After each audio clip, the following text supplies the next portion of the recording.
That's all he's got, size. So I was thinking, you know what, I'm going to shark on. I'm a 12-round fighter. When I looked at the other fight a couple weeks later, you saw that after 2 rounds, 3 rounds, the energy was depleted.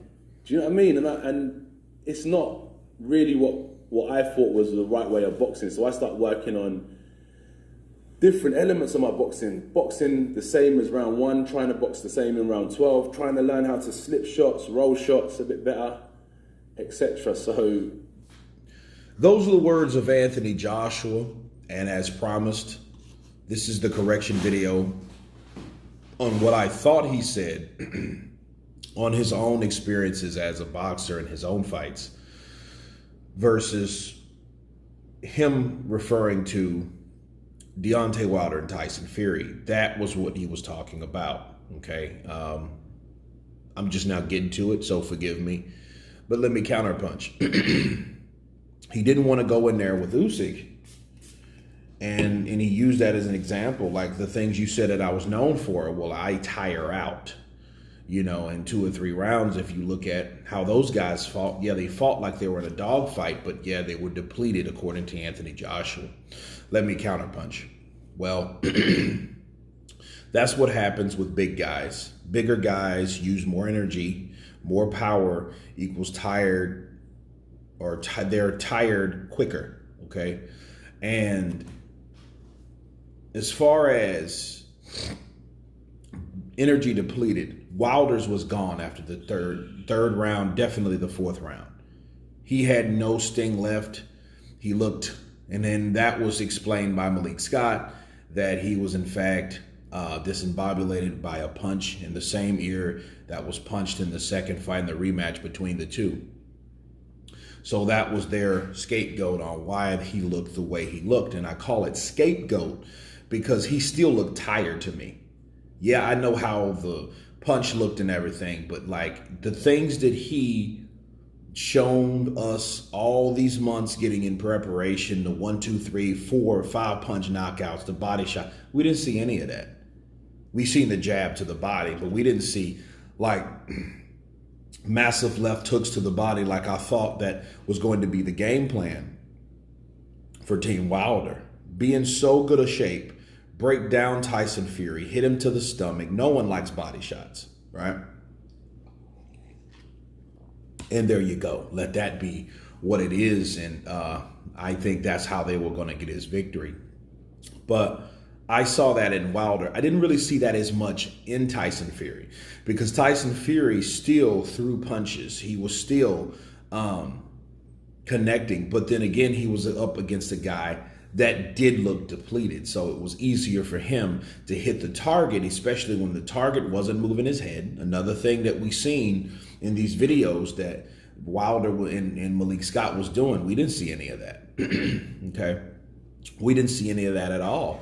So we're back to Joshua. Joshua saying, well, hey, you know, you guys wanted me to be that way, and I thought it was easier, okay, to box and move and slip punches and do the things that I didn't see in that fight. You know, it's funny. Oleksandr Usyk had a similar take on it. Like, no, the boxing stunk. You know what I mean? It wasn't feel. It wasn't very feel, right? But this is what I'll say to that. I think in a situation like that, you know what the opponent possesses. And you know if Joshua fought Tyson Fury or Deontay Wilder, it would more than likely be a fight like that, okay? It would be a fight like that, especially if the buildup was nasty and, you know, they fought with emotion, okay? It would be like that. I think Anthony Joshua then would have an easier time, like he did with Pulev, you know, and that's why a lot of people, you know, are writing Anthony Joshua off. But you have to remember, they weren't in there with Tyson Fury nor Deontay Wilder. Based on their performances, and a lot of people love to think with emotion, or love to base things off emotion and not logic. So not think with emotion, they like to act on emotion. And just because you've seen 2 guys fight each other like they were pissed, because they were pissed at each other, it was a personal deal, doesn't mean that Joshua, because of how he was trying to find and figure out this boxing magician technician guy from the Ukraine, doesn't mean he wouldn't have had an easier time hitting the target. He would have had probably a field day with hitting most of these guys. Because if you think about it, Pulev was smaller, but Pulev wasn't as advanced. Okay, Pulev was older, and he didn't have the weapons Usyk had, and he was not a southpaw, and he didn't move his head as much. He just had a tricky jab that he tried to stick in Joshua's face, and Joshua wasn't really falling for it. So, he gets full credit for that. But him saying that, hey, they were depleted, I still do think, though, that Anthony Joshua, if he did fight like that, would probably have a problem with stamina. It does go back to stamina, because he had to look at them and base on, what if I fought like those guys? How will my stamina be? You know what I mean? So I do think that it had a lot to do with the concern of him running out of gas still.